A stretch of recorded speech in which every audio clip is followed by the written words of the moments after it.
Good morning. Morning. I was Good working. morning. I'm waiting.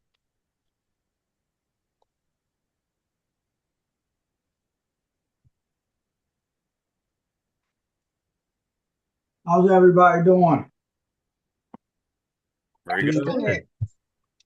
Doing Chris, good. Chris, you look entirely too warm wherever you are. Oh man, we had a cold front come through. It's like freezing. It's almost 80.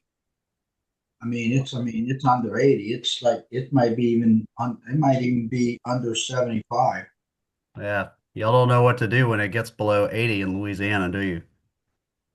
No, I did turn the heater on though.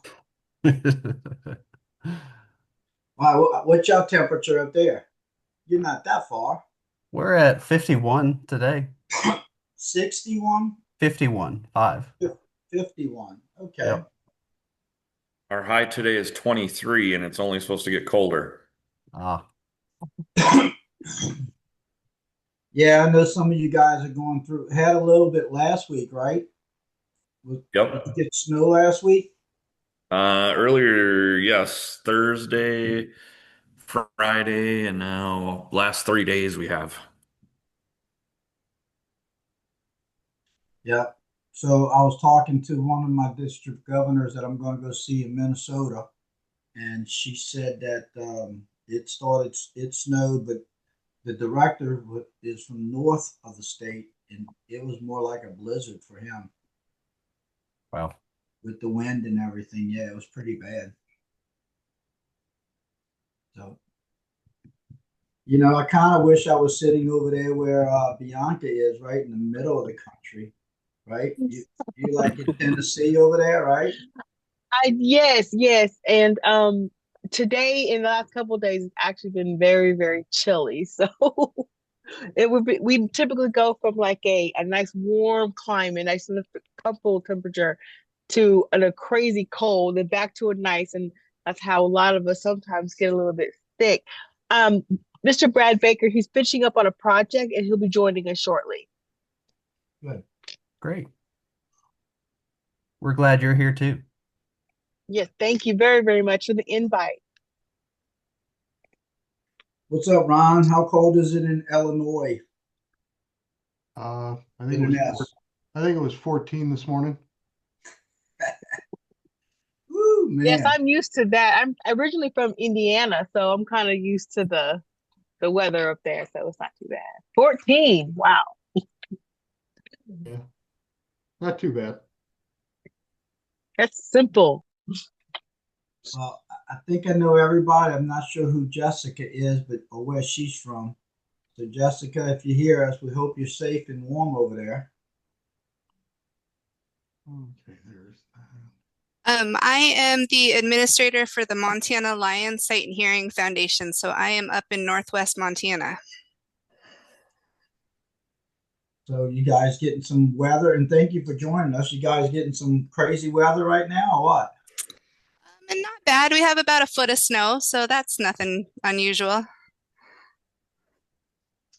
What's up, Council Chair Marianne? There, how are you?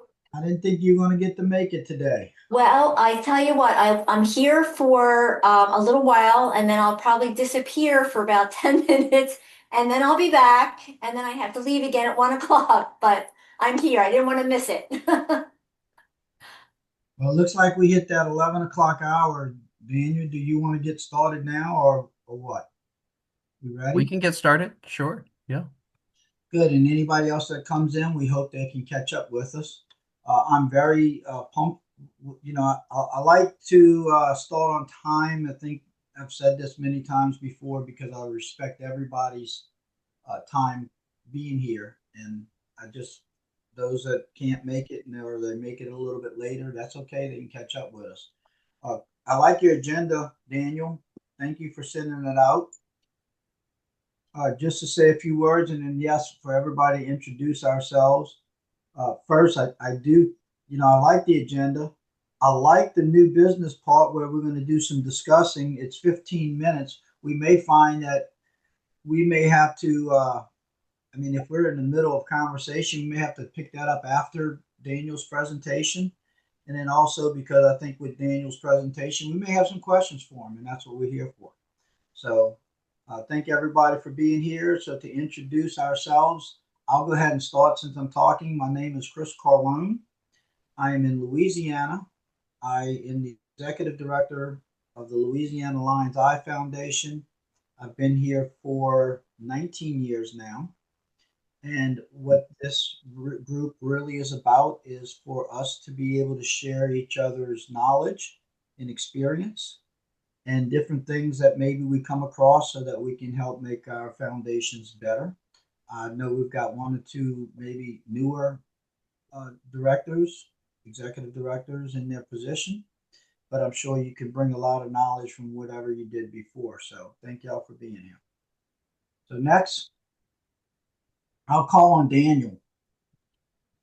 All right. Well, since you'll have to listen to me for the presentation part of the program, I'll be really short. I'm Daniel Prohaska, President and CEO of Lions Vision Services in Columbia, South Carolina, and District Governor for Lions District 32C.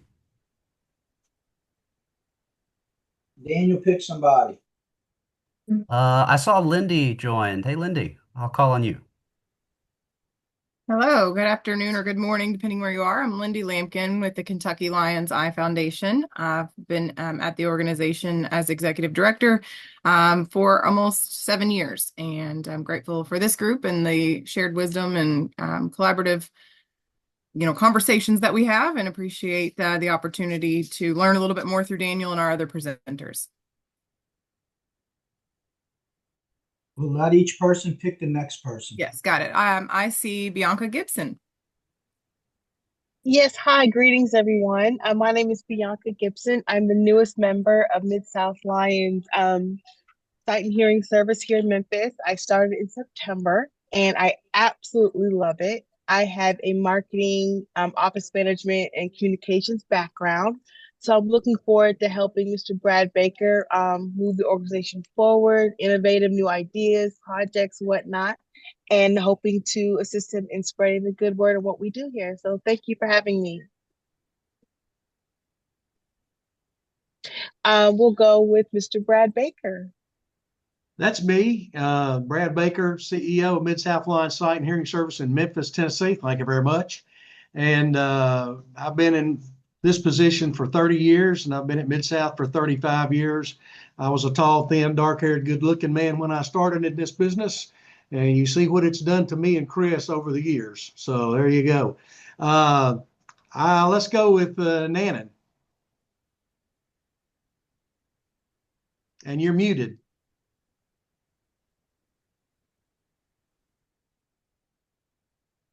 No, I don't see her mute button, but she's not. I think Nannon is actually not, she's not muted, but we can't hear her, so I wonder if the microphone isn't coming through. Nannon is also Beth Earhart from Georgia Lions Lighthouse Foundations. There we go. Got that. Beth, go ahead and work on that. Let's go to another person. Let's go to Carl. I don't know if Carly's on or not. So, can you hear me? Yeah, we got you, Carly. Yeah, I'm on. I'm sorry, my picture. You can't see me live. I'm driving down the road heading to South Charleston today. But I'm the executive director for the North Carolina Lions Foundation in Sherrills Ford, right there on Lake Norman. And I have been in that position since August. I took over for my dad when he retired. Very good. And since Carly, I don't want you to be looking at your phone while you're driving, so we'll call on Ron next, and you can continue. Yeah, I'm Ron Fruit, Executive Director of the Lions of Illinois Foundation. I've been in this position almost 3 years now. And I'm a 30-plus year Lion.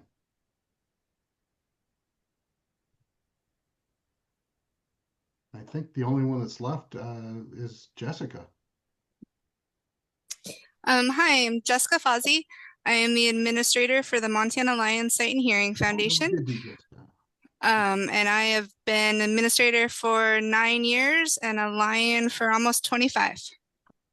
Sorry. How about Mary Ann? Oh, yes, Marianne. You, Sorry. ID Chris. Yes. Hi, I'm Marianne Ragone. I'm the director of the Blindness and Low Vision Services Center at Bestwork Industries for the Blind. We employ blind and visually impaired textile manufacturing organization, nonprofit. I've been at this position now for just a few months, since August, but I've been in the eye and vision health field for my whole career, close to 30 years. This year, I am council chair of multiple District 16, the state of New Jersey. Good to be here. Well, we got another one. Is it, I don't remember your name. Is Brett or Brad? Brad. Brad. Okay, Brad. I can't see it. I can just see Yeah, BBE. that's my login, B Barons. My name is Brad Barons. I am the new executive director in Wisconsin. I'm taking over for Yvette. I've been shadowing her since June. So she's going to retire at the end of the year. So I'll be taking over January 1st. I had a great time in Atlantic City with everybody that was there, learned a lot, and I'm excited to learn some more from all you guys. Thanks for having me. Right. Beth, did you get yours working?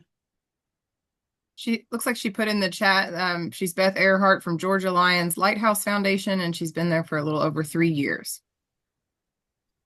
Great. Well, yeah, I just want to throw a shout out before I call on Daniel to kind of go through the new business and stuff like that. But Marianne, you did a great job with the forum. Thank you so much for everything y'all did to get the meeting in the meeting space and everything. Daniel, thank you for your foundation helping out, supplying the coffee and snacks, things like that. Brad, we look forward to coming to see you next year. Uh, with I will tell you with Louisiana getting the 2029 forum. I'm going to be coming in, picking your brain and stuff like that. Although I've been on the forum committee for many years, so I know what's going on. But we're going to have some good time. And Brad, we definitely need to get with you and Bianca about setting plans for the forum on September 2nd. Our little retreat, our visit, like we did last year. I know you didn't get to share it with us, so maybe Daniel and Lindy and I can kind of get with you and go over some things. Is that all right? I know you might have things on, but Bianca, we got you, right? That's perfect. We'll work something out. Whatever you need, we'll be able to help you with. Yes, we'd like Thank to you, get. Brad. Yeah, thank you. Not to kill the time on this meeting, but just to maybe we can get together with you two guys and the three of us, Daniel, Lindy, and I. And if Marianne wants to share some of her experience from last year, we can do that too, because it was kind of like the night before we do a little meet and greet. So it's finding a place to go and have a meet and greet. And I think that might be easy over there where the forum's going to be. So good stuff. Daniel or Lindy, y'all want to take the new business and guide the discussion? We can, sure. Yeah. Go ahead, Daniel. Okay. Yeah, we want to always dedicate some time with these agendas to tapping into the knowledge base that we all possess here and making these meetings relevant uses of your time that you're giving us. So, some of our standing questions that we will just pose if people would like to share and dive into discussion. What is your biggest challenge right now, and how can the Alliance of Lions charitable organizations help? And what are your goals for the new year? Are there any projects or initiatives that you would like for us to consider taking on, or anything that you would like to share with us? I'll save the last new business item for a separate discussion, but just start with that kind of sharing space of how our organization can be a resource and a help for you. Well, I'll go ahead and start with the first question. The biggest challenge right now and my goals is kind of both the same thing. My biggest challenge, and I really don't know how ALCO can help us out, but maybe just any information that anybody can give, or because we've talked about this before, y'all talked about the nonprofit foundations and different things, job boards. I'm still looking to hire my replacement. So, Brad, you are replacing somebody up there, so I hope I can find somebody like you down here that wants to walk into it and kind of learn a little bit. I think the challenge is the pay structure, the amount, what it takes to do this job. This is not a mom and pop 9 to 5 everyday job. This is a career. This is a heartfelt position, and if we don't find somebody who has a heart of a lion, it's really hard to find a replacement. So anyway, that's my thoughts. What other challenges you guys are running into? Just to call out a couple of things in the chat, Beth was sharing that staffing is our biggest challenge there in Georgia as well, especially with turnover. Can relate a lot to that. And Brad was sharing that it is really a calling, all caps, in my opinion. I would agree with that sentiment, Brad. That's a good way of putting it. Mhm. I'll add something to Chris that what you're saying, and it seems like, staffing and from my perspective, not necessarily a challenge right now. We are a small team and thankfully, knock on wood, have been blessed with some significant tenure of employees at our organization. But I offer an idea that might be helpful to anyone, and you may have already gone down this path, but I just finished being the site mentor for a student completing her capstone experience project for occupational therapy doctorate program. I've also overseen interns in the past. This student in particular that just completed her doctorate capstone project with me, I would love to hire her. I just don't have a full-time OT position right now, but I'm working to connect her in the community with some other folks who might be able to provide a role that utilizes her passion and skills. Again, I would hire her yesterday for a part-time admin position, but I know she wouldn't be using what she just invested so much time and, resources into. But you might find in universities in your community, this student actually approached me, but the interns I've in the past kind of put myself out there, our organization out there as a willing and interested nonprofit organization to provide that resource. And it does take up some staff time as the site mentor or the manager, if you will. But I find that younger individuals, when they're passionate and are pursuing these types of service-oriented career fields, I think that it can be an opportunity to introduce your organization. And it might not happen more than once, but you might strike gold the one time. So if you haven't already, and I say that to anyone here, reaching out to some of those universities, they have programs and they need someone to oversee, the student. And, what it really amounted to for me with Molly, my student, was once a week we did a one-on-one. We were in the midst of some office move. And so normally they require on-site, but we were able to make some accommodations where they made space available at her university to supplement what I was able to give her on-site at our low vision clinic and other things. But again, just kind of something that might be a different idea. It's usually, unpaid. It's someone who's mandated to complete their hours. They're going to be reliable. They'll be with you for several months. And so, my conversation with Molly started in May and we just wrapped up last week. So, for all those months, it was somebody who was needing to get hours and also wanting that experience. So just sharing in case somebody, may not have thought of that option. I think that's a good comment, advice. How do you get in touch with the schools and is there a job board or is there like the deans? Different organizations. Like here we have University of Louisville, which I've not had luck with. In Lexington, we have the University of Kentucky. So the larger organizations, in my experience, it can be a little harder to kind of get to the right person, but sometimes you can through some phone calls and, trying to get connected with the person who that is their role. But the smaller universities, this was Spalding University, a little bit smaller. And typically, someone, if there's a certain niche field like the occupational therapy, finding a professor or someone even through just like an online search, that's how I've found the interns in the past.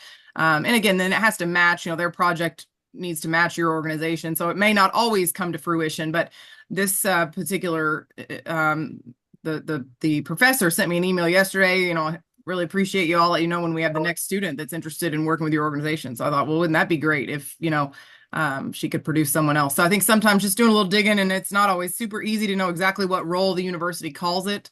But if you know anyone, that works at the university and can be kind of a starting point to guide you, it just depends kind of on which program. Nursing could be one if it would be applicable. Some of those type of programs. We here in Illinois, I mean, our office is literally a mile and a quarter from Northern Illinois University's campus. Mm. And in their particular case, it's part of their job placement group.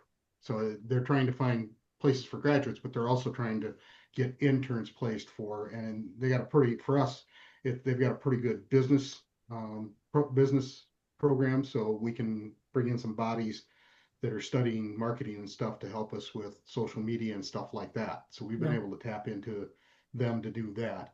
Not a lot of them, like you said, Lindy, not a lot of them are going to be what you're looking for, but I've had, we've seen a couple that we did try and acquire, but as Chris said, sometimes the pay structure in a nonprofit is not attractive enough, and Chicago's not that far away. They pay a lot of money in there.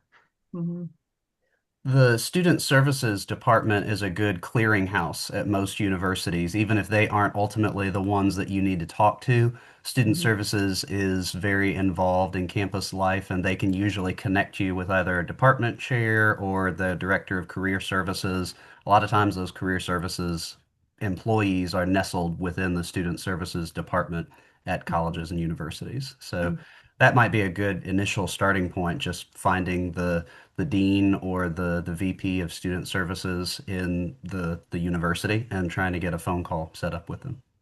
I can also tell you that on MedStudent, so like Ron was talking about, and I know Brad and Bianca's their office. I know where their office is connected with a teaching institution as well. My office is inside of the LSU School of Ophthalmology, or the LSU Med School is what it is, and the School of Ophthalmology is part of that. So it's all of these med students. I tapped into, there's a group called the Ophthalmology Interest Group, OIG. So if you go into, if you got a med school in your area, they're studying to be a doctor first, but they usually have an OIG connected with them. It's a group of med students who think they might want to go into ophthalmology, so they need some exposure. And this has been a great resource for us as far as doing screenings and getting them out there with my Sight for Kids program and health fairs and a lot. In fact, they've turned themselves into a branch club. So they're the LSU Health Science Center branch club of Lions, and there's 17 of them now. There's 17 Lions in that. And I did the same thing with the Tulane School of Ophthalmology. So if you've got those type of schools, the ophthalmology interest group is a great resource. Mm-hmm. Lindy, thanks for bringing that up. That was some good things. Yeah, and I should have mentioned too, another way we've kind of put it out there continuously, we've just in our newsletter and social media, because you never know who's a believer in our mission who might know a student. So sometimes just kind of putting it out there that you're open to that opportunity. That's at a previous organization how I found one of our best interns it was a mom's, friend of a friend, how it goes, kind of 6 layers removed, but just putting it out there like, oh, we didn't even think that you had the capacity for that being a small nonprofit. And, well, we do. So. Looking at the time, we've got a little time before we have to really get to the announcements. But Ron, you brought up something I think Bianca might be able to help us with too, some input on this. Beth, I know you want to chime in on this because this is right up your alley with, I know, your organization. My question to you guys is this. We're talking about social media. We're talking about marketing. Why are we marketing our organizations? What, are we looking for money? Are we looking for patients? What are we doing? Because you see, my foundation, we're not open to the public. We're only open to the Lions. The public has to get in touch with the Lions Club. The Lions Club has to sponsor them to us. If somebody called my foundation and said, hey, I want free vision care, my answer is, I'm sorry, we can't help you. But here's a club in your community that might be able to help you. And we connect them with the club, and it's up to the club to determine whether they want to sponsor that patient or help that patient. And if they do, then they send them to us and say, hey, we will pay for this person's, sponsorship. How does your foundations work, and what's the marketing part?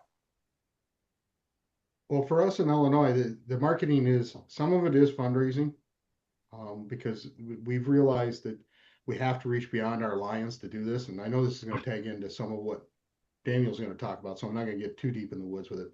That's what part of it is. But part of it too is participation.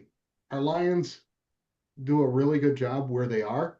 It's just because of the size that, there's now 12,000 Lions in Illinois versus 30,000 20 years ago. There are 100 less clubs. There are communities that don't have clubs anymore. But there's people that still are trying to do vision screenings, hearing screenings. So we use that as a way to make people aware. We can come and do a screening for you. We're going to try and pull along any Lions Club we can in the area, but we will come and do some screenings for you. The other part of it is our camp. Our Lions are not a great resource for getting the vision or hearing needs individuals to come to our camp. And if I'm going to grow camp, I need to, so I have to actually, we do social media. That community is actually pretty adept. Both the visually and the hearing need communities are both very adept at social media already. So you actually touch a lot more people with that than you would realize. So we've been using that to try and get it known that there is a camp that kids can come to, and it can be kind of specialized to whatever they're, we've got a couple mixed camps. We've got a specific vision camp. We have a specific hearing camp. But just trying to get that number, because I'm doing right now 150 to 160 kids a year. There are a lot more kids with vision and hearing needs in Illinois than 160 kids.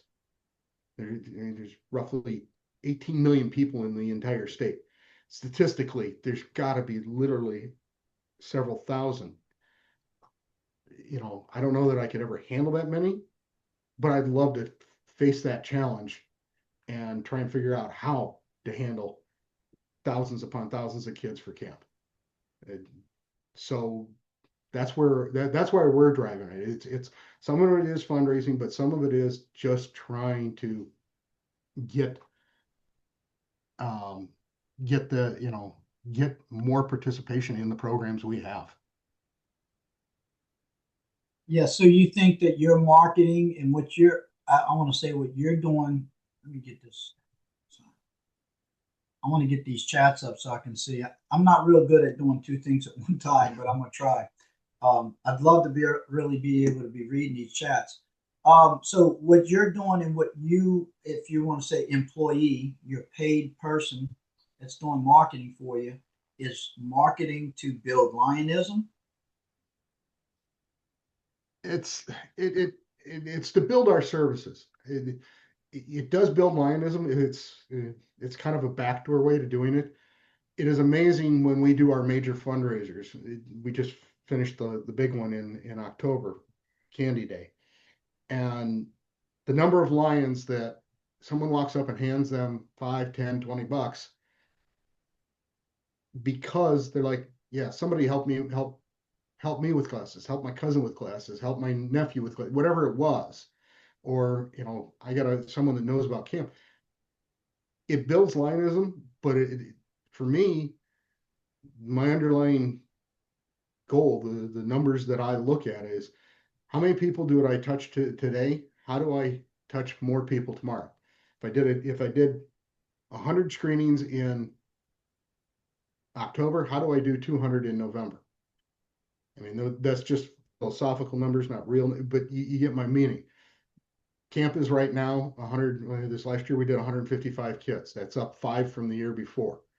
I'd like to see it at 200. I know they're out there. I just have to find them and make them aware that this is something that's available for them.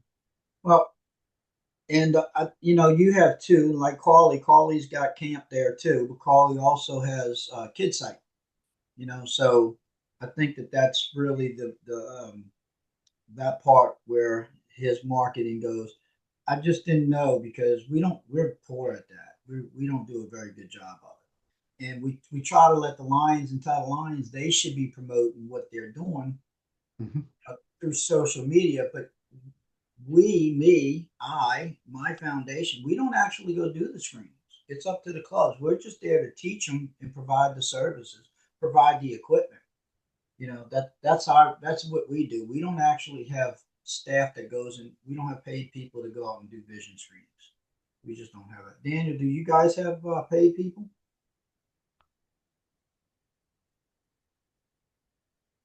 Beth, you're saying yes. I know she's got everything there. She's got vans that go out to the community and do the vision exams and everything, docs and all. I think Lindy does too. Lindy's got a great low vision program going there too. We're not that big. We're not as big as you guys. Anyway, I just wanted to ask those questions. If there's anything else before we go to announcements. Yeah, I've got one, Chris. It kind of goes back with the what was just spoken about camp.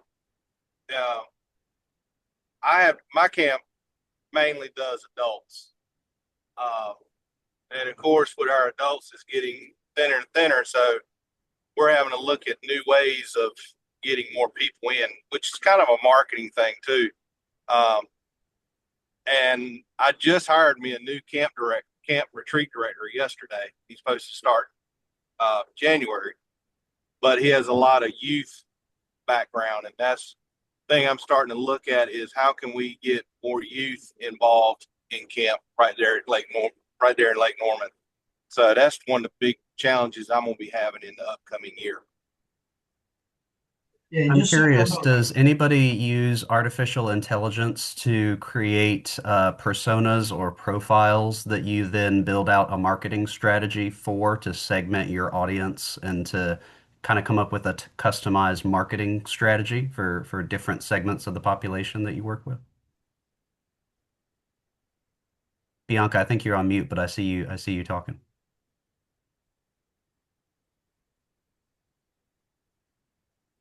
you're still muted, Bianca. There we go. Yeah, Okay, there we go. Hey, I'm we sorry. got My you. phone is just a little bit. Yes, I'm very much interested in technology and AI, especially for use in this office. I'm actually kind of trying to create different profiles, like you had said, to, as you said, segment our audience and really wanting to get more active, upgrading our websites and engaging a lot more on social media because we have to understand that social media technology is not going away. And yes, we've got our, for lack of a better phrase, our old relationships, our steadfast relationships, but it's the young people that's going to carry on our legacy and carrying on moving forward. And unfortunately, their language is technology, AI. There's no use in getting around it. We've got to learn how to be able to embrace that and talk to them and capture them in their own worlds. So that's something that I've actually been very, very interested in. I'm looking at possibly attending some free seminars next week, and next week, but next year, hopefully with Brad's blessing, to see how best we can fit some additional AI into our original programming. But I kind of wanted to touch base on what Ron had said earlier. I really love that phrase that he coined, lionism. I really like that. I think that's very, very important. While it's just our marketing endeavors are, I think they work, but they could be better. And that's kind of what Brad and I are looking towards doing.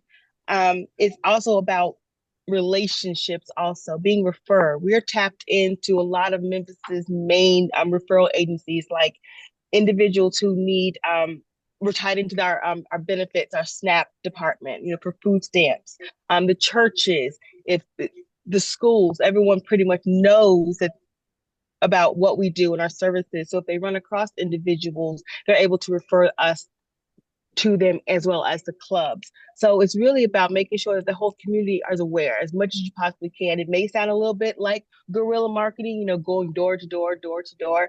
But Mr. Baker has an extensive schedule starting next. We started a little bit this year, but next year going to our different district meetings for our local clubs to really make sure they understand that we actually need them.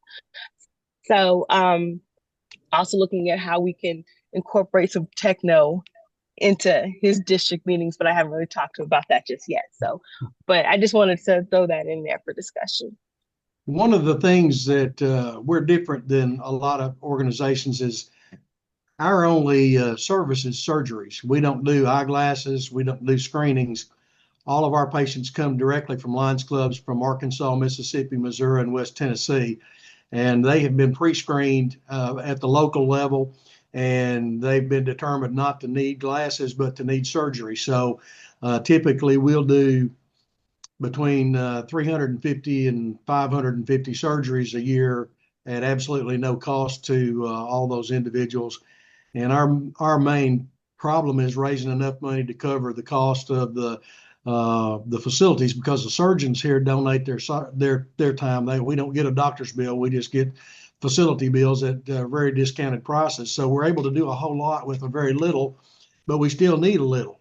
And like I say, we're a little different because we don't go out and try to recruit people who needs our services. We just have referrals from Lions Clubs, and it's from all over our 4-state area. Probably about, I want to say about 600 Lions Clubs are involved in the whole thing. So we're just a little different than a lot of folks. And of course, the one thing I will say about what we've done so far is our only revenue stream is Lions Clubs and the generosity of the public, basically, and some grants. So a couple of fundraisers, but for the most part, we're reliant on about 80% of our money comes from Lions Clubs and individual Lions. So like I say, we're just in a little different situation than some of y'all, although we do experience the same kind of growing and difficulties that all Lions organizations do, is that our Lions are getting older and they're not participating as much. And it's very difficult to get the younger people involved in something that's not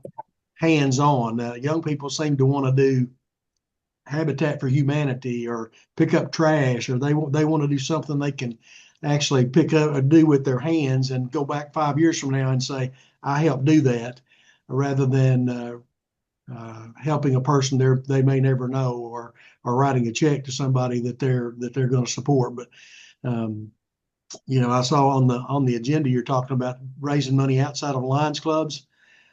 That's a key for us. If we don't start raising money outside of Lions Clubs, our services are just going to be limited, and that's just a fact. So anyway, I'll disappear back into the darkness, but wanted to make sure everybody knew that we're just a little bit different on the providing the service than a lot of the Lions organizations are. So that's my 2 cents. Brad, before you disappear totally into the background, I might want to personally follow up with you, because surgeries is primarily what we do. We have a few other services that we provide too, but it's become more and more just eye surgeries for South Carolinians. So I would love to maybe pick your brain at another time a little bit on some things that we work with, some challenges that we run into on that front. Well, I just want to tell you, I hit my head not too long ago, and they did a CT, and they said the CT scan of my brain showed nothing. But yeah, I'll be happy to help in any way I can. Got lots of experience, and we've had our organization's been very, very blessed from 1942 on, that the doctors just participate without charging us for anything. And we're scared to death that eventually they'll decide they need the money worse than we do. And so we've had some good doctors. The ophthalmology department here at the University of Tennessee in Memphis has been outstanding for 80-something years. So yeah, I'll be glad to talk to you about how we negotiate with the clinics, and how the doctors just continue to surprise us and awe us with their donation of service. I think last year their donation in services was over $750,000. So that's pretty significant. How many surgeries did you say y'all were doing each year? I'm going to say last year, I think it was right at 515 or 20, something like that. So somewhere in the 400 or 500 patient range. And of course, some of those are repeat patients because you do 2 cataract surgeries or whatever. And we've had to, because of chronic stuff like a diabetic retinopathy, where they're doing injections more than they are surgeries, we've had to pass that on to the local church health center, who's continuing to provide the injections. I mean, one month last year we had 45 injections at $200 per injection. So that got to be a pretty significant number. And the doctors here didn't want to really handle that. They want to handle surgeries. So they helped us get a partnership with the Church Health Center to provide the chronic care that diabetic retinopathy presents and the injections that they require to continue having their vision without having a detached retina.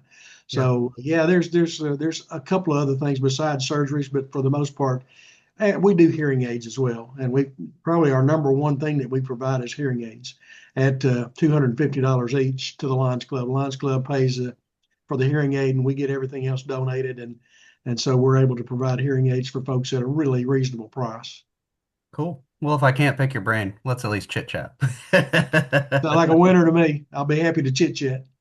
Thanks, Brad. Brad, you bring up some good stuff, and again, in the essence of time, we're different too. So, and we don't look for outside money that much. We're all Lions, and it's all Lions that's sponsored, and we work for the Lions, so to speak. We're just a resource type of thing, but we do the glasses and not the surgeries because we have a hospital right across the street from us that does all the free surgeries, right? UMC.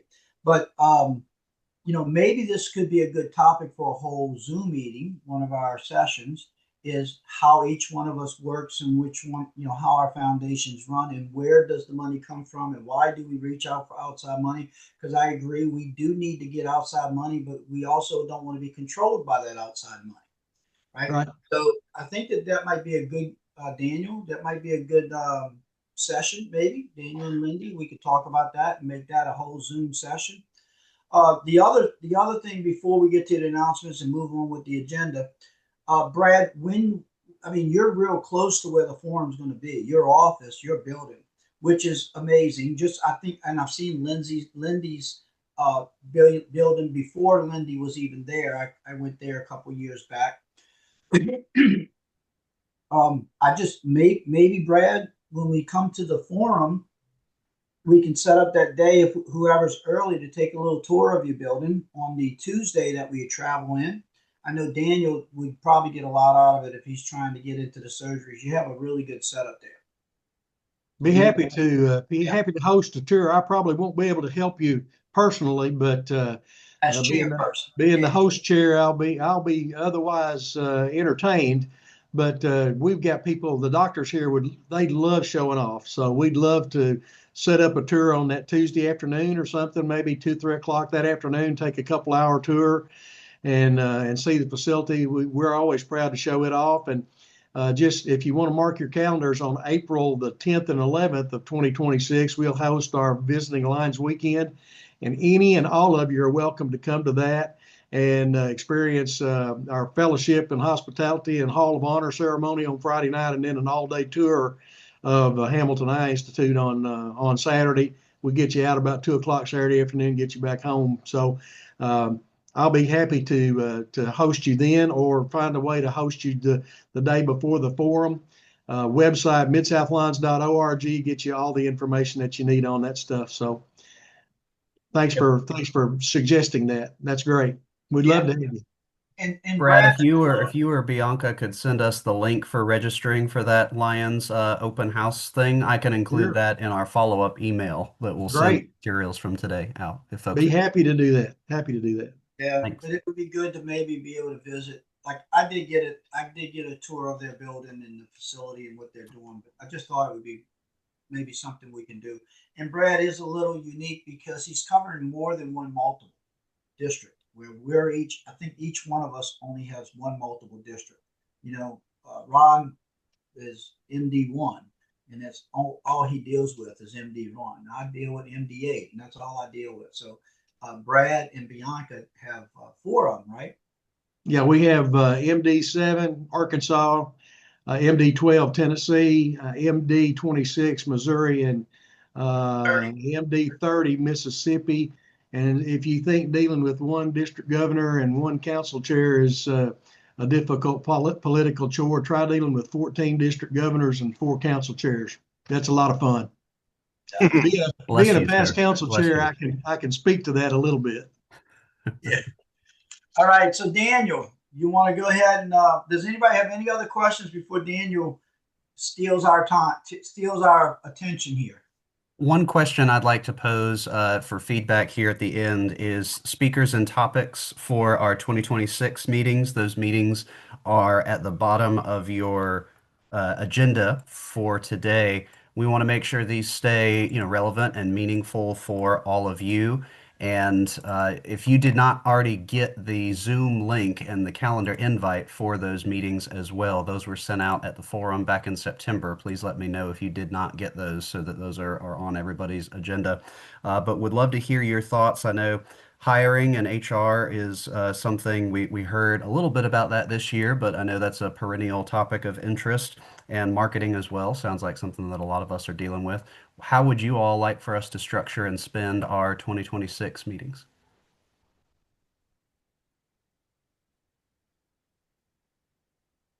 Was that a question, Daniel? Yes, and not a Okay. rhetorical one. Okay. Any comments? I have a thought, but I'm going to hold it. Anybody else have any thoughts on that question?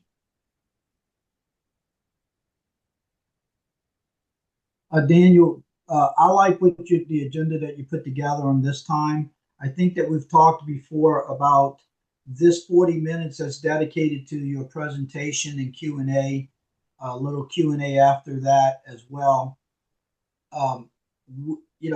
I think we needed presentations. I think it's good to have somebody come and talk, but maybe also when I present, I'm more of a question person. I ask questions instead of giving a whole lot of information. I ask questions and answer the questions, and that my information, the information that I have to bring to the table, brings other people out too. So I love the whole Q&A part about programs and things like that. And I just would like to see at least one Zoom meeting that we don't have a presentation and that we're just able to really talk like we're talking right now. And I think that there's probably more things that we could really talk about if we were able to share. And it might even take more than one, but because of how many people showing up, we share what your foundation really does and where we can learn from that. That's one of my comments. And I've been meaning to do this and just haven't had the time. If someone else has the time and would like to take this on, I would be happy to hand this off to you. But doing a survey to kind of benchmark where everyone is, what size budgets we have, what revenue sources we have, what programs and services we offer, where geographically we offer those. And I know a few others of you have expressed interest in kind of a benchmark survey as well, something that would dive a little deeper and give us more insight into what we all do. That survey could serve as kind of a foundation of knowledge or knowledge base, I guess, for that group discussion that Chris was mentioning so that we could review that ahead of time and come with more specific questions for specific people in that group discussion. So again, that just is a survey link that needs to be created and distributed. If anybody has the time, the interest, or the interns potentially, as we talked about earlier, would be happy to hand that project off to somebody. Yeah, I think that's a great learning tool if we could gather that information and share with all the people in our group because I can sit like what's my budget, how many employees do I have, what programs do I actually provide, what services do we provide, how do we get our resources. I think those are all great questions and then we could share with each other because you know I know Beth's program is a lot bigger than mine. I know Ron, I know Lindy's program is a lot bigger than mine. Ron does different things, right? So I mean his is more the foundation, like Carly is more the foundation. They got a camp and hood site, stuff like that. So I think that's a great idea. If somebody want to take that on, Daniel, I know you're busy as a district governor as well as your full-time job, just like I'm pretty busy as an ID and doing two full-time jobs because I don't have an employee. So if somebody in the group wants to pick that up, that'd be a great. I don't mind to take on the survey. Maybe Daniel, you and I can find a few minutes to just talk to make sure I would encompass your vision in the questions that I would create on the survey. Sure. So if I'll reach out to you separately, but I don't mind to create that.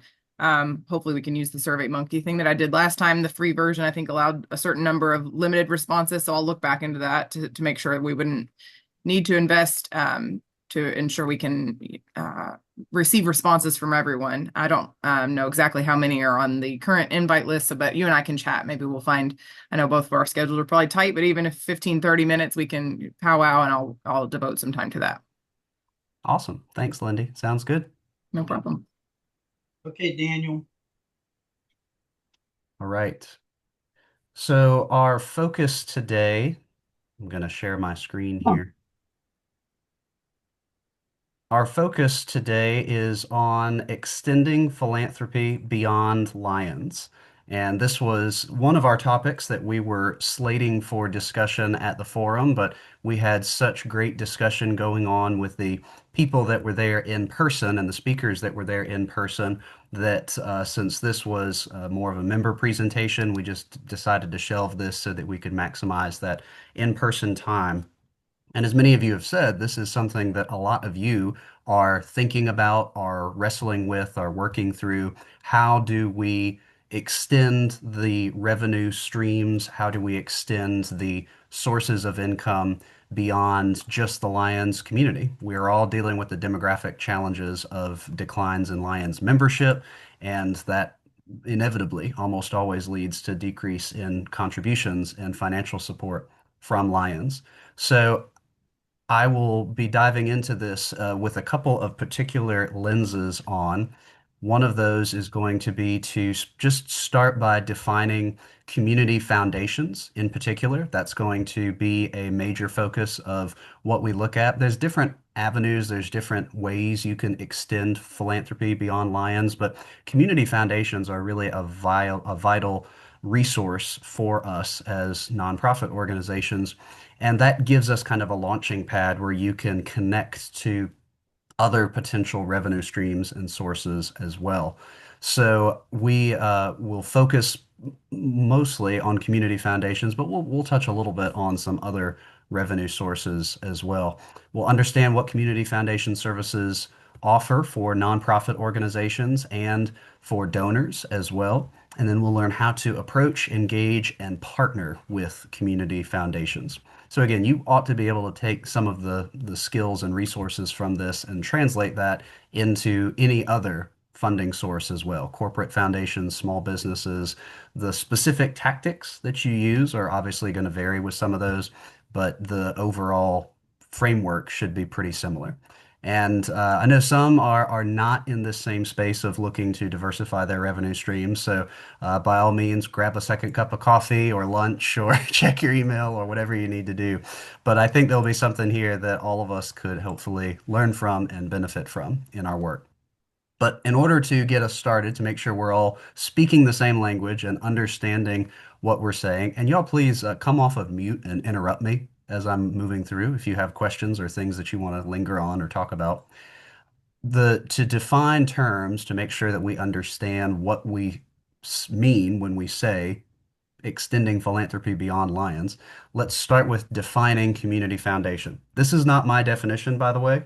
Eugene Temple wrote the textbook on fundraising, Achieving Excellence in Fundraising. Those of you that have been members of the Association of Fundraising Professionals or have your certified fundraising executive credential, you will probably be familiar with this textbook. This is the third edition, and I think there's a fourth edition out now that's a little more recent. But this definition is from this textbook. So it's not Daniel's opinion. I have worked with a number of community foundations. I have spoken with or engaged with every community foundation in the state of South Carolina and a few in other states as well. I've served on the board committees of one of our local community foundations. I've been a part of giving circles of community foundations, so I can certainly offer my own thoughts. But just so we know where these definitions are being grounded in, this isn't Daniel's opinion. This is from the experts that kind of guide and direct our field. A community foundation is a philanthropic foundation that is specifically committed to the support of institutions in its own community, often receiving bequests from persons whose legacy is modest. So I just want to pause for a minute and ask you, what about this definition stands out to you when you read it?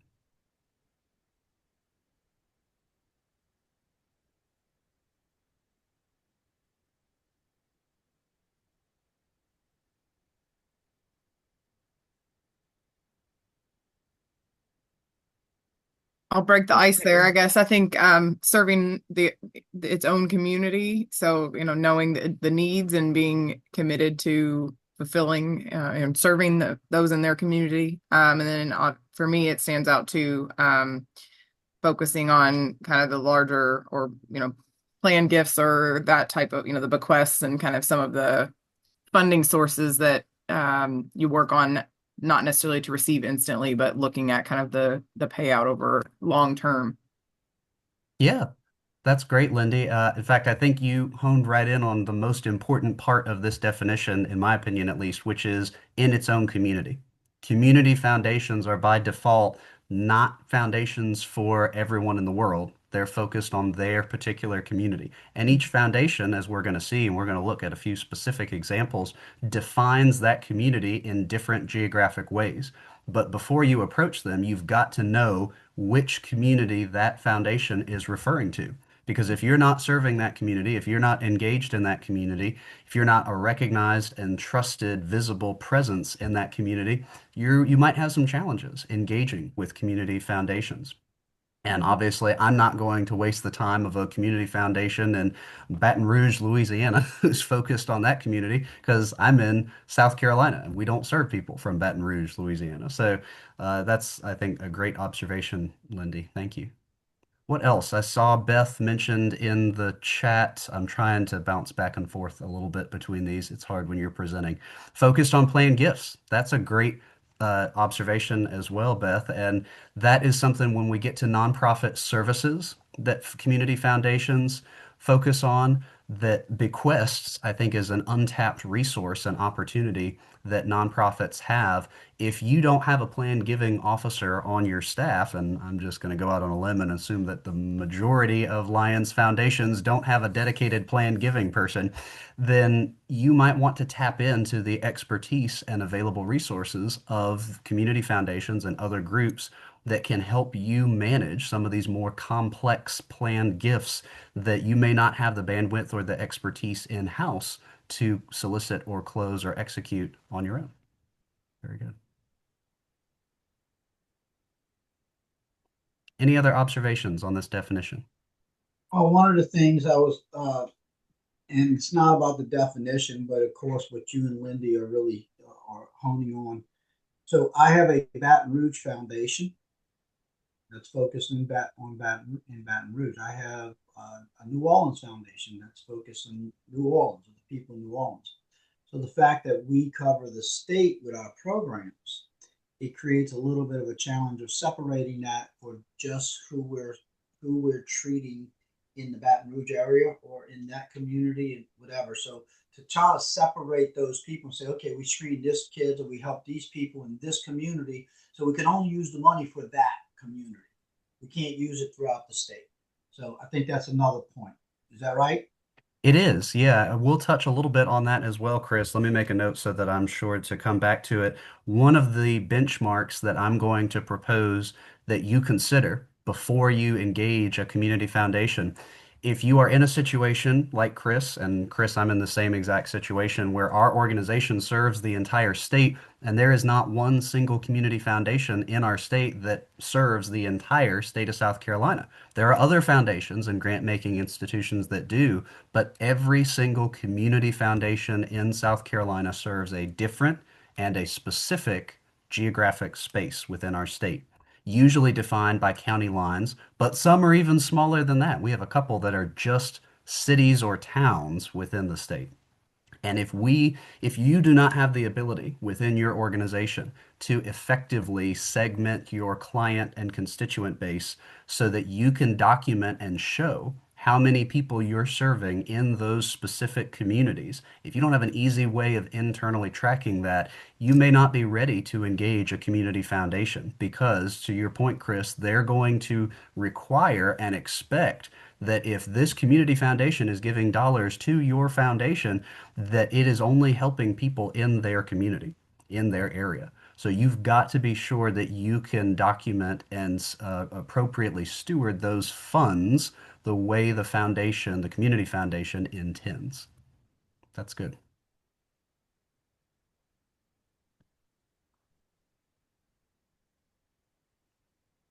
All right. We're going to keep moving here. I think this definition will help keep us grounded as we move forward in the program. The other aspect of what I want to introduce us to in terms of extending philanthropy beyond Lions are the broader grant-making institutions and partnerships beyond just community foundations. One of the most important resources for this is the National Council of Nonprofits. If you are not familiar with this, I highly encourage you to explore National Council of Nonprofits. The map of the United States that is in front of you has all of the states highlighted in blue, which have a state chapter or a state nonprofit council. And you'll notice there are not many that don't have one. It looks like Nevada, Kansas, Arkansas, Indiana, and Wisconsin are the only states that do not have a local nonprofit council. I'm going to actually pause the presentation for just a moment here so that we can jump onto the National Council of Nonprofits website. And let me make sure that that is still sharing the correct screen. My apologies. Are y'all seeing the National Council of Nonprofit website on the screen? Yes. Okay, very good.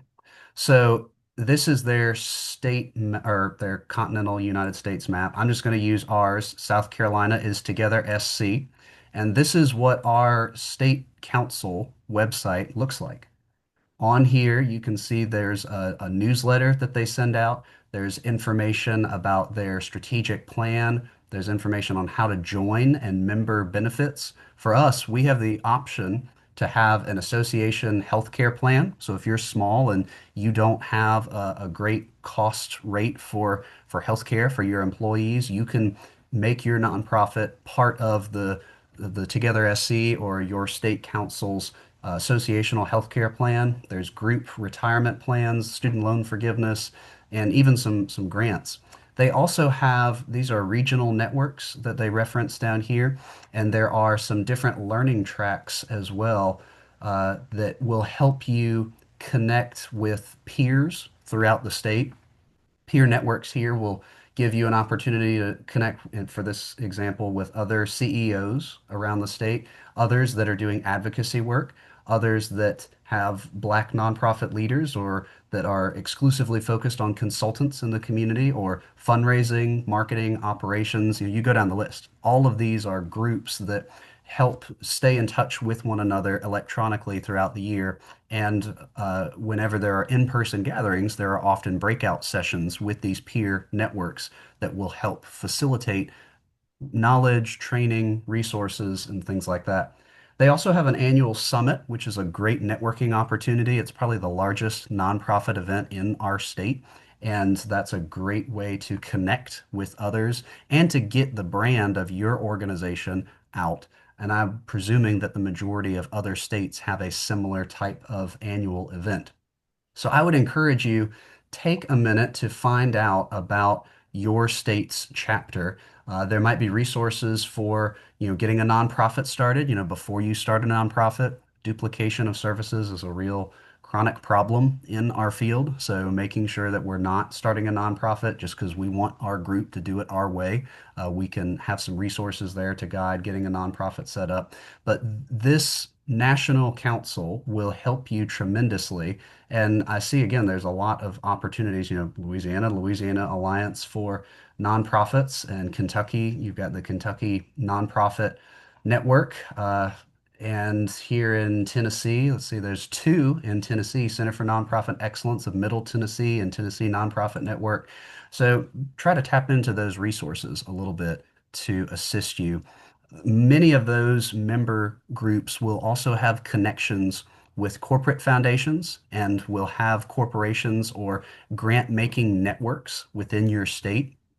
Part of the Together SC group in South Carolina is the South Carolina Grant Makers Network. This is a separate coalition of any entity that gives grants to nonprofits like our foundations.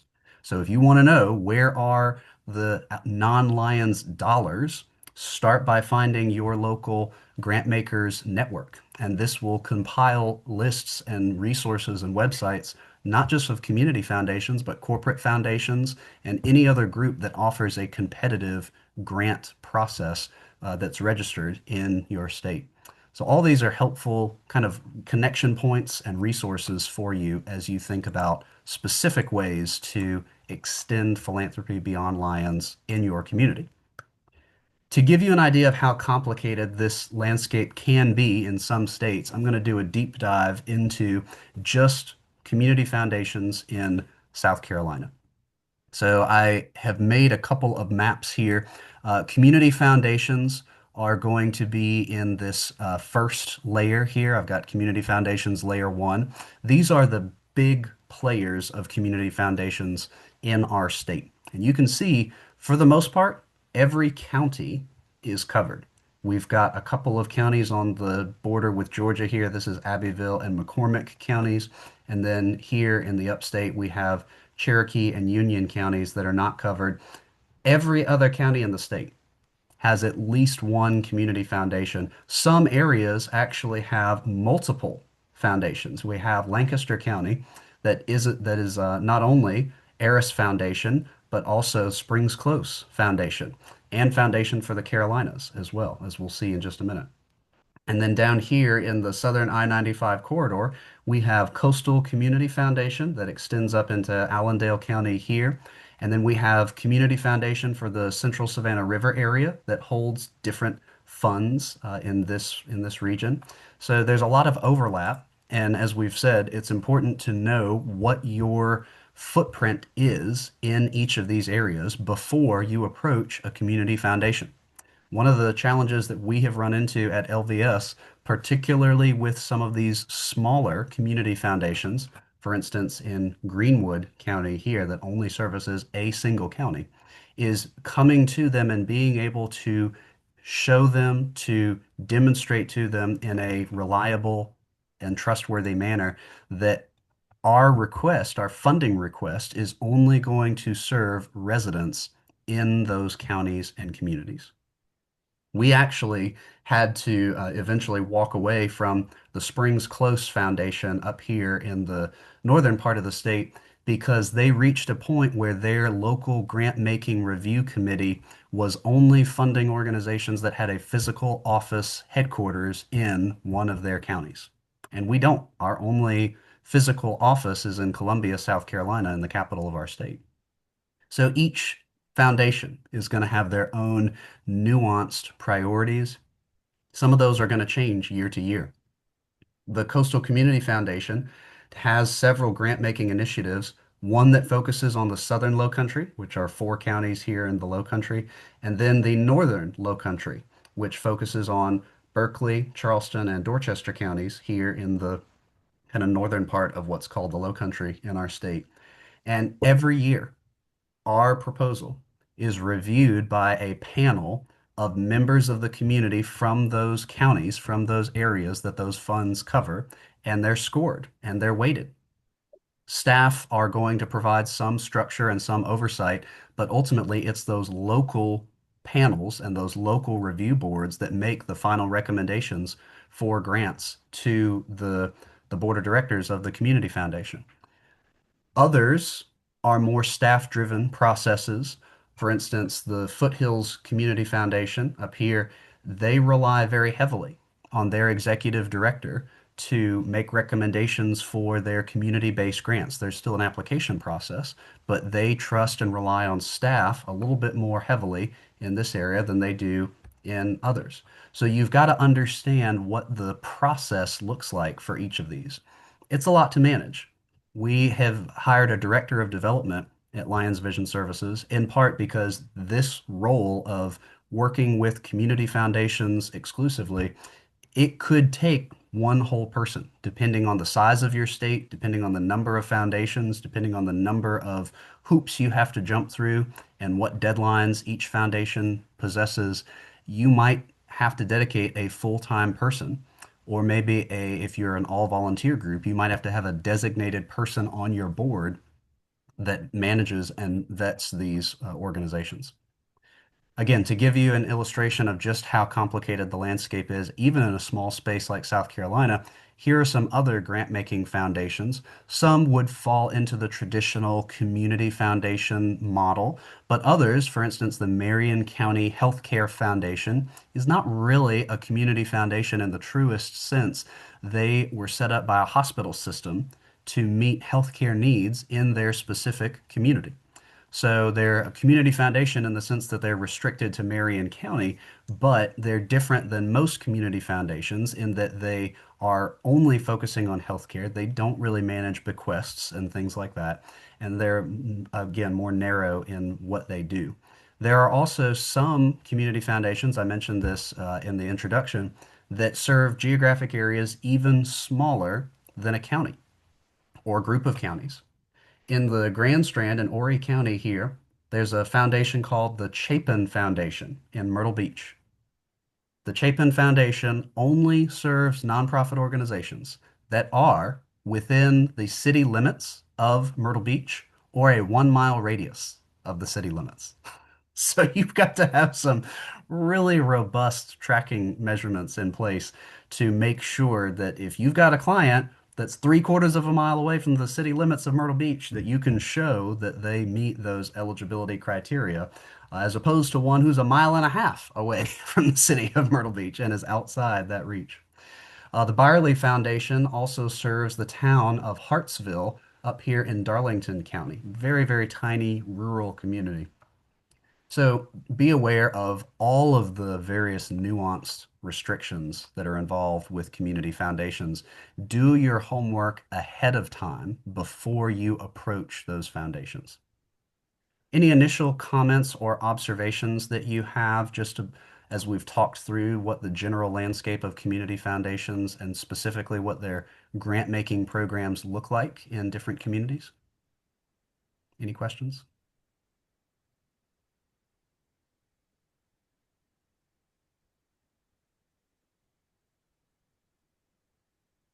All right, we'll keep going. Another opportunity that I think elevates community foundations in terms of priority for partnerships with us are services that they offer for nonprofit organizations. Just like their competitive grant making priorities, these services are going to vary from foundation to foundation, but I think they're worth considering. We've already talked about grant opportunities. Another resource is endowment management. Some of your foundations have their own endowments. If you're set up kind of like we are at Lions Vision Services, we employ a financial advisor on a fee-for-service basis who takes basically a commission based on the value of assets that are under management to run and to manage our foundation, or our endowment, I should say. And he oversees the investment of those assets. He works with Clearstead advisors and with Schwab specifically. Our assets are actually held by Schwab, and we get reports. We get them at least quarterly, but we can get them more frequently than that if we want them on our endowment performance. Again, that works because we've got a relationship identified and we've got somebody that we know and trust. But if that's just one more hat that you're wearing among the hundreds of other hats that you have as an executive director of a Lions Foundation, it might be helpful for you to offload those responsibilities to a community foundation because community foundations will gladly take your assets and make them a part of their endowment management. That takes the compliance and the management responsibilities of an endowment off of your plate. Just something to consider if you are looking towards pursuing that. Lions Vision Services has taken the position that because we are a statewide organization and we work with the vast majority of community foundations around our state, we are not going to work with a community foundation for our endowment management because we don't want to look like we're preferencing the relationship of one foundation over another. If we were to change that policy, we would probably pick the community foundation that serves the area around our headquarters in Columbia, the capital of our state. But that's just going to get really sticky if you think about, well, you might get more grant funding from a community foundation in another part of the state, so you've got a stronger relationship with another foundation, even though you've got more of a geographic proximity to your main office. It just gets complicated. So be aware of that complexity if you're considering their endowment management services, and just have a conversation with your board about those opportunities, those pros and those cons before you select a community foundation. But they can be very helpful. And maybe if you only serve a small part of your state, and that is completely within the geographic boundaries of a single community foundation, this might actually be perfect for you because that would help you strengthen your relationship with that local community foundation if you're not serving in the footprint of other community foundations in other parts of the state. I don't think any of our members are in that situation, but if you are, then it could be a real asset to you. Planned giving services, I touched on a little bit already. Most of us don't have planned giving expertise on staff, or if we do, it's one in a long list of responsibilities that that person has. Community foundations can help to receive and execute and manage planned gifts for Lions, to direct those gifts, because that's really what community foundations are doing. They are directing the gifts of donors to the organizations that those donors desire to support. They also have key community connections. These can be great ways to elevate your visibility within the community. Many of these foundations will have different summits or gatherings or galas or events. Some of it's going to be fundraising oriented, certainly. You might find some of it are educational oriented too. Community foundations will often provide training for nonprofits. So it could be a effective, low-cost way for you to further your own professional development. All of these are reasons to consider, and some foundations are going to go even above and beyond those services and what they offer. So I really hope that if nothing else, you will consider engaging community foundations just to be made aware of what they do in your area and how you might be able to partner with them in your Lions work.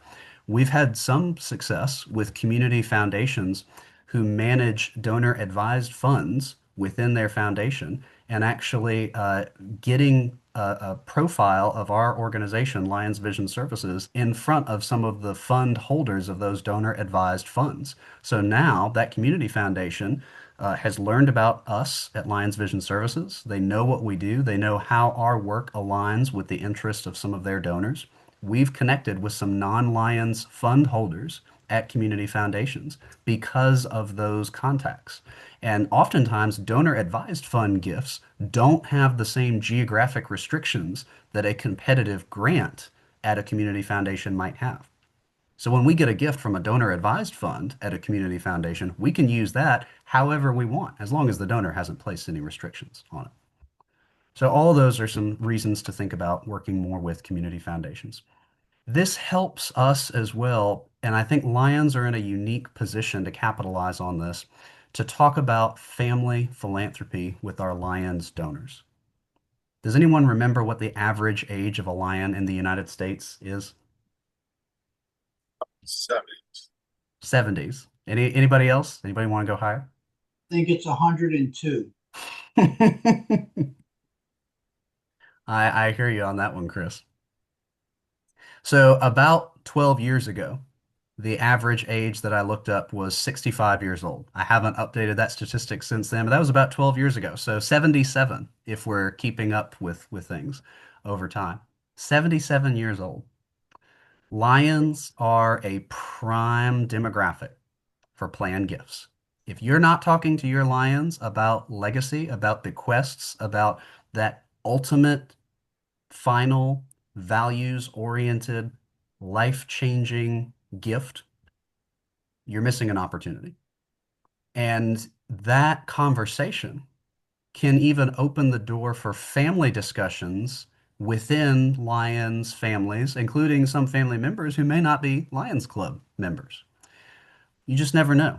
And these dynamics are going to be different with each and every person. But if you do not feel confident or comfortable having those conversations with Lions, community foundation staff almost always have the expertise to come alongside you and your organization and to help you have those conversations with Lions.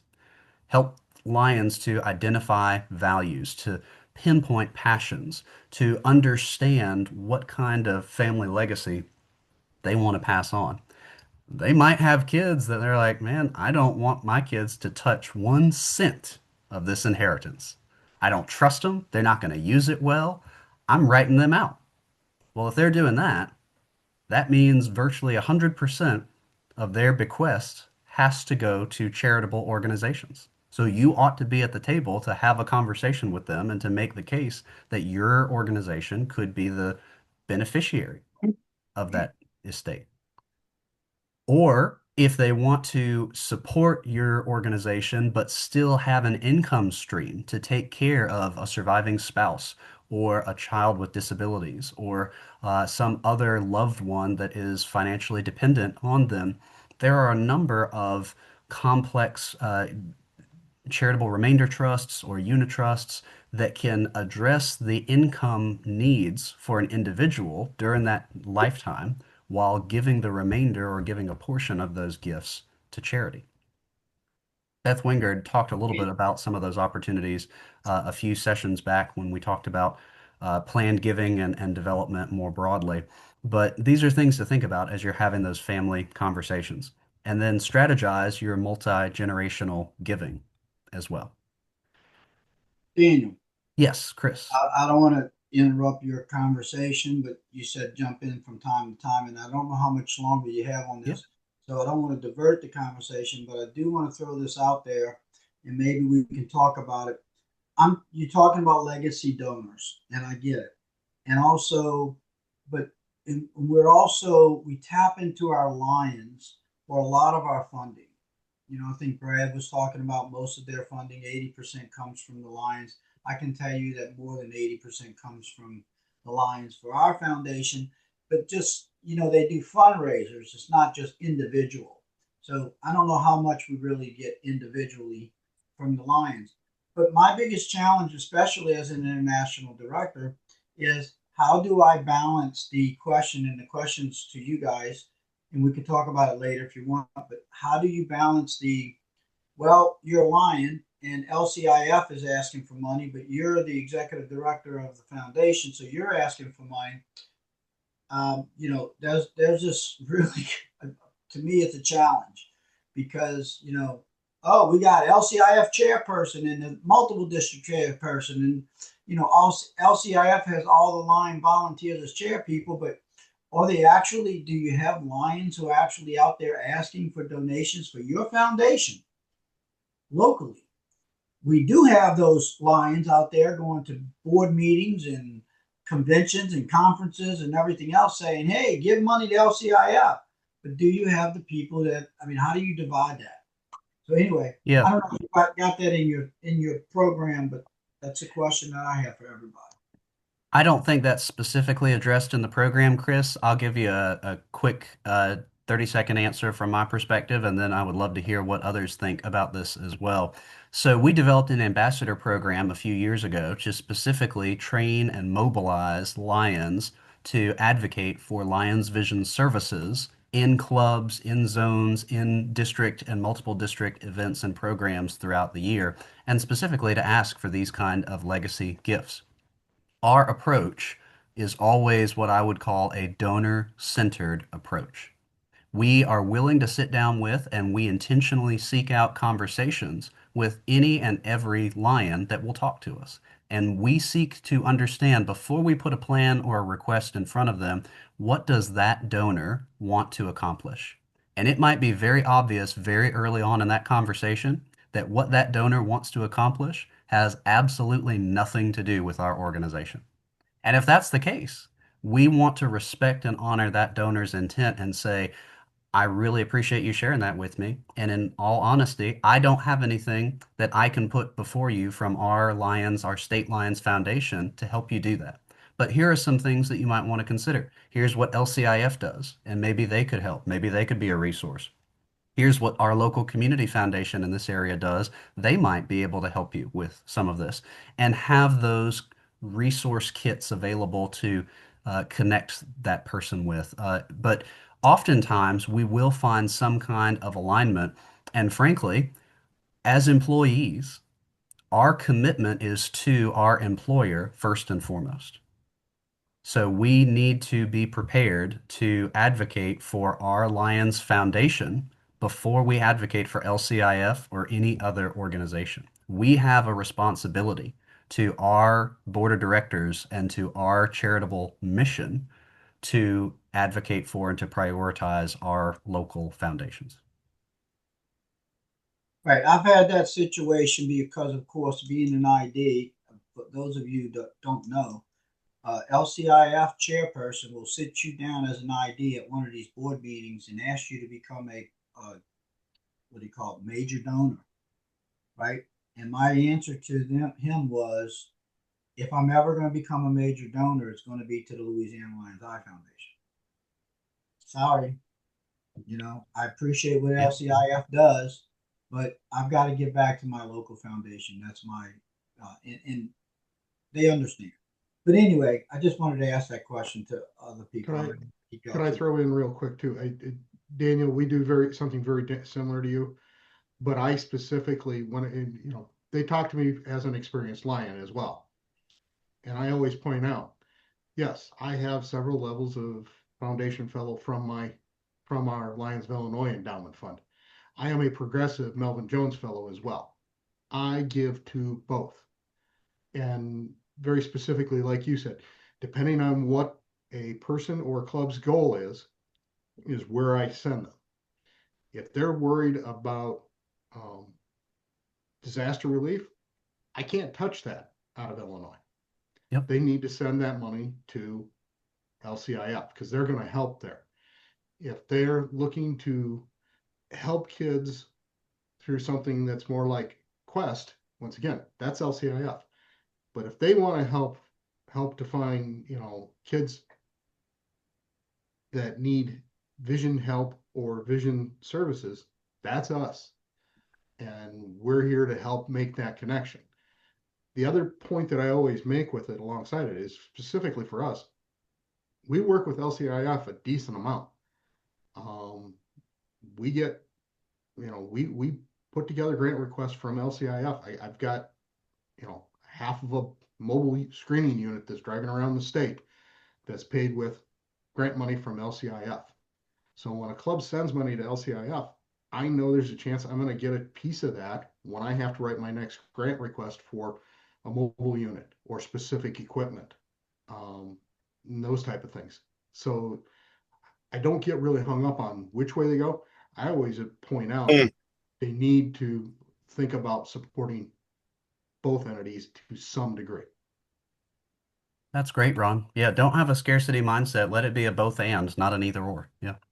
No, and I do that as well. I'm a progressive Melvin Jones. I'm a legacy donor for LCIF as well. So yes, I've made my commitment in my and I do that too. And I say that take care of your own first, give everything else to LCIF.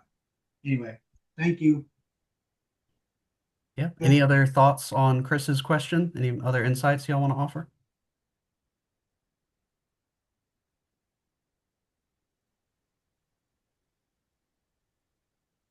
Brad, thank you for your comment, emphasizing multiple organizations, ways Lions can help financially, and staying dedicated to our employer and our local help. There you go. Yeah. Very good. All right, moving along, just so you're aware, I'm not going to go through all these in detail. I'll send these slides out so you can read all of these, but many foundations, community foundations, will have different fund types, and those are just things to be aware of depending on what donors' interests are. Some donors may want a bequest that is set up at a community foundation, and maybe your organization is one of multiple organizations that receives funding annually from gifts that that donor sets up in perpetuity. There's all manner of ways in which community foundations can set up different fund types that help to achieve the donor's interest. And your endowment or your partnership with each community foundation might tap into or might even represent some of these different fund types that exist at different foundations. We've hinted at this a little bit, but I want to just take a moment to kind of summarize and capture here towards the end how to approach a community foundation. First, you got to identify them. Use some of the resources that we've talked about to locate which community foundations are working in the spaces that you work. Do an alignment assessment. Figure out where the overlap exists and go ahead and put a basic case for support together that will help you explain why your organization's work would be a meaningful contribution to the community impact of this foundation. Then contact staff. Treat them just like you would any other individual lion or club that you would sit down with. Talk to them, be prepared, do your research ahead of time, have that initial meeting, and have a menu of options, have a couple of things available, and don't be afraid to say if something comes up in that conversation, that's really helpful. I had some things put together, but you've shared something that kind of has me going in a different direction in terms of what I think might be the best alignment with our organization and your foundation. Can I follow up with you in a few days with a different, more customized proposal? They're going to be perfectly okay with that. And keep that dialogue going. Some foundations, if you're pursuing grants, will give you feedback on grant proposals if you turn them in early. Make sure that you know if they've got that service available. Some don't, but just be aware. Always follow up with them. Whether you get approved or not, get feedback. Get information on how that foundation and ultimately how the funding source that you received wants to be communicated with. If it's a donor advised fund, see if you can get the address to send a personal handwritten note to the donor that manages that fund. If it's a grant review committee, figure out how you can send information to the staff throughout the year to share with that committee, hey, here's some ways that the dollars that you gave us are achieving that program's impact in your community. And always persevere. Inevitably there's going to be challenges, setbacks, limitations, but don't let that discourage you. Stick with it so that you build those lasting relationships. Don't compromise a lifetime partnership with an organization for a one-time grant. Always have the big picture in mind.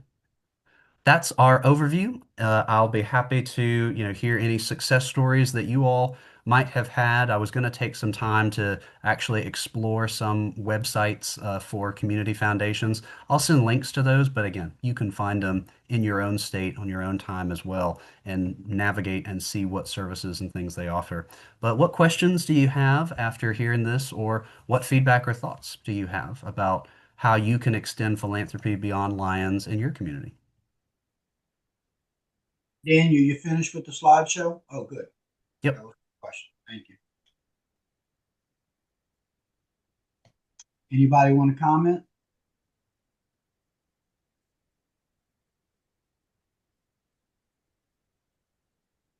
Beth does, but she can't say nothing. That would kill me. We've had some success with local community. Like I said, I know about the Baton Rouge Foundation because I did get a grant from them, and it was a challenge to just say, okay, I had to separate people we were serving in their community, make sure that those funds, and then to do the follow up and documentation stuff like that, and the New Orleans area. So we've had that. We just don't go after them a lot, and I don't know if it's just because our foundation, we don't have a development director. Our board has not really looked into that area. I mean, we did before, but we were never successful with it because we never had a development director long enough to see any results. And I think that's the challenge is you got to invest in that development director. Hopefully you have a good one that you can invest in that gives them time to bring the grants. Not all of them come with the grants in their pocket. That's my comments, thoughts. That's a really good point, Chris. And, in the absence of a development director, we as CEOs have to take up that mantle and we have to be that person that manages those relationships. And believe me, our director of development has asked me, because she's been in this role for coming up on 3 years now. She said, Daniel, how in the world did you manage all of these grants and all of these partnerships on top of everything else that you were doing before you hired me? And I look back and I'm like, I honestly have no idea how I did it, Mary. I'm sure my wife is upset by some of the decisions that I made along the way. But you just have to do it. You can't not do it. And I would just add too that one challenge that we might have in particular as Lions foundations, and especially if we have the word foundation in our name, is making the case to a community foundation that we are a separate 501c3 not-for-profit organization. One of the reasons Lions Vision Services rebranded away from the South Carolina Lions Foundation name was because of fundraising challenges that it was presenting for grant applications. Because a community foundation can't wrap their minds easily around giving money to another foundation. Like, we're a foundation. Why would we give money to another foundation? So you need to be able to communicate to them the distinctiveness, the distinction between your foundation and Lions clubs, and because a lot of community foundations won't make grants to Lions clubs thinking that they're all 501c4s, even though some clubs have their own 501c3 foundation entities. And then if you have the word foundation in your name, be ready to have that conversation of, yes, we're a, Lions Foundation of such and such, but here's the charitable work that we do. Here are the services that we offer. That foundation name is really just a designation, but we are an active nonprofit organization on the front lines of direct services in our community. That being said, let me ask this question. Do any of your foundations give money opposed to just services? And who do you give it to? Our foundation provides financial assistance directly to some individuals through a couple programs, but individuals that are qualified and apply for the funds. So is that part of your services, or is that like scholarship type of stuff? One of them is our Holleran program was established through a bequest from a gentleman, Mr. Holleran. So it's we receive interest income from the investment account that is housed separate from our organization, and we follow a document that guides how we can give funds to eligible individuals, legally blind individuals that have to reside in one of 7 counties that Mr. Holleran intended. So we're kind of the middleman to ensure I have to sign an annual document verifying, that we're using the funds appropriately to qualified individuals. So that's one of the processes of financial assistance. And then the other one is our surgery program. So we're paying that directly to the places, but the Holleran is actually funding to the individuals, but for things that qualify. We're not going to fund their trip to Florida. I mean, it's, for like assistive quality of life enhancement devices, and, we help build a habitat house. So, I mean, things that qualify around the parameters of the established individual. So I asked that question to you guys, and maybe you can answer. My foundation, one of the, I say, key things is we actually give money to LSU School of Ophthalmology for research. And we've done it since the day we started. And that's why it was started as a foundation. The foundation was started only to give money for research. And then it turned into, well, we can give some services too. So we built the building, kind of like Lindsay's got her big building there. We've got a building, it's a 9-story building. And the Lions built that. We used to do all the vision services. For the money we gave them for research, they also took care of all of our patients, which we did surgery. But after Katrina, all of that changed, right? And when the state came in and started picking up the surgery. So after Katrina, we were kicked out. When I say kicked out, they did not have the services there anymore. So all of our vision services, our patients and surgery patients would all come to our Lions building that we would do. And we used to give them money for research. And as a result of that, they took care of the patients while teaching their residents. So does anybody do anything like that? Is giving the money? I know, Ron, you give money to everybody. Yeah. Not, but some days it does feel that way. Because yes, I mean, we've got a similar arrangement with UIC Ophthalmology. we built them a building that's the Lions of Illinois Eye Research Institute. They work out of there. So I mean, and we give them a grant. There's a professorial chair that we created for them to do additional grants in amongst just their with just their teachers and residents. But yes, we also do. I mean, I just recently created I took a bequest and put it in the endowment and earmarked it specifically to fund scholarships for my camp counselors. These are all 18 to 26-year olds who are they're still going to school when they're not doing camp through the summer.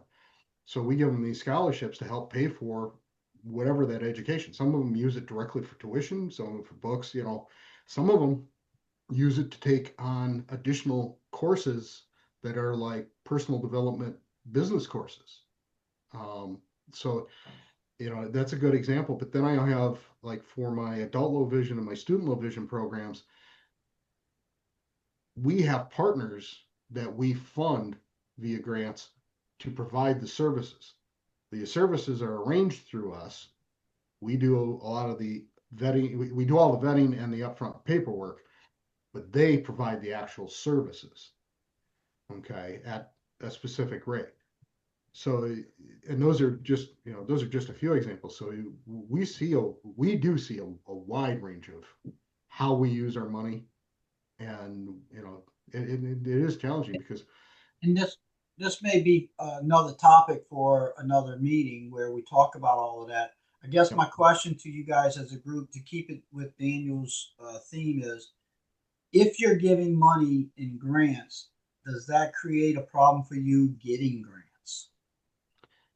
Think it's going to depend on how effective your accounting system is. Again, if you can show and you can communicate clearly and effectively to community foundations that their dollars are going to direct services in their community that align with their competitive grant priorities or whatever, then I think you've got a case to make and it shouldn't be an issue. But if you are well known, like thinking of our friends at the California Lions Foundation, which is almost exclusively a grant-making institution, kind of a California LCIF, really, of sorts. They, I think, would have a harder time, if I understand their structure correctly, getting grants from foundations because they're, in essence, just immediately re-granting that money. If you're not providing a direct service, I'm not going to say it's a closed door, but I think you've got a much bigger obstacle and hurdle to overcome with a community foundation or corporate foundation in particular. and I will agree with you, Daniel. Yeah, and that's why I was asking that question. Thanks, Ron. Yeah, for that I mean, information. because I specifically see it with a few of we don't deal with a lot of community foundations, but a few that we do, we find that when we go to them that we're looking for assistance to provide equipment and maintenance costs for the mobile unit for the actual screening devices that go throughout the communities. And by the way, your community is one of the 160 I'm going to be in any given year. Then it becomes a lot easier because they're like, okay, they can see that direct line of money to us provides service in their community. Yep. Uh, You got to make it trying, really easy to connect the dots. You got to make yes, it really easy for someone, a community member on a grant review panel that may have never heard of your organization before and who's reading your proposal 30th in a line of 50, that they're ranking and reviewing. You got to make it easy and clear and compelling enough for that person to catch your vision and your request and want to say yes to it. yep. Thank you. Any other questions for Daniel? Thank you for that presentation. It was very good. Hope that it's helpful. Thank you all for your time. I know we're a little over time and some folks have been jumping off as they need to for other meetings and things. Just a reminder, our 2026 meeting schedule is March 4th, June 3rd, September 2nd, that's the one at the Memphis Forum, and then December 2nd of 2026. All meetings are at 12 p.m. Eastern Time on Zoom, again, except for the Memphis Forum, which will be in person. And we can always tweak that if we need to as we get into the new year. But that is our calendar, and be on the lookout for survey information from Lindy in the not too distant future. And have a happy holiday, Merry Christmas, and blessed season to all, and keep in touch as we can support each other now and into the new year. I agree. And if anybody has any thoughts of what type of topic they would like, please send it to Daniel and Lindy. And they'll make sure we get somebody to do something with that. But I really like the idea of us talking together too. So thank y'all so much. Y'all have a happy everything that's getting ready to come up. Anybody else? Thanks, everybody. Thanks, everybody. Appreciate Yep. it. Yep. Thank you. Thanks, everyone. Thanks, Beth. We look forward to your new computer at our next meeting. All